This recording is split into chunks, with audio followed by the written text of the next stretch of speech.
ఓం సాయిరామ్. బాబా భక్తులందరికీ కూడా నమస్కారం అండి. అందరూ కూడా సుఖంగా సంతోషంగా ఎప్పుడూ కూడా ఆనందంగా ఉండాలి అని చెప్పి ఆ బాబాగారి తరపున నేను కూడా మనస్ఫూర్తిగా కోరుకుంటున్నాను.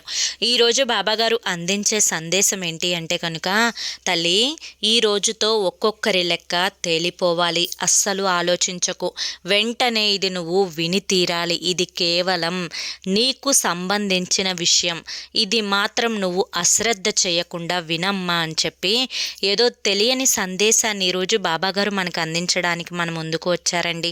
మరి ఆ సందేశం ఏంటో మీరు పూర్తిగా తెలుసుకోవాలి అనుకుంటే కింద @సాయి పిలుపు అని చెప్పి ఛానల్ పేరు కనిపిస్తుంది కదండి, ఆ పేరు కింద ఉన్న ప్లే బటన్ని కానీ టైటిల్ని కానీ క్లిక్ చేస్తే మీకోసం బాబాగారు చెప్పాలి అనుకుంటున్న ఫుల్ వీడియో అనేది ఓపెన్ అవుతుంది. అందరూ కూడా చూడండి, ఎందుకంటే బాబాగారు ఏది చెప్పినా మన మంచి కోసమే, మన భవిష్యత్తు కోసమే.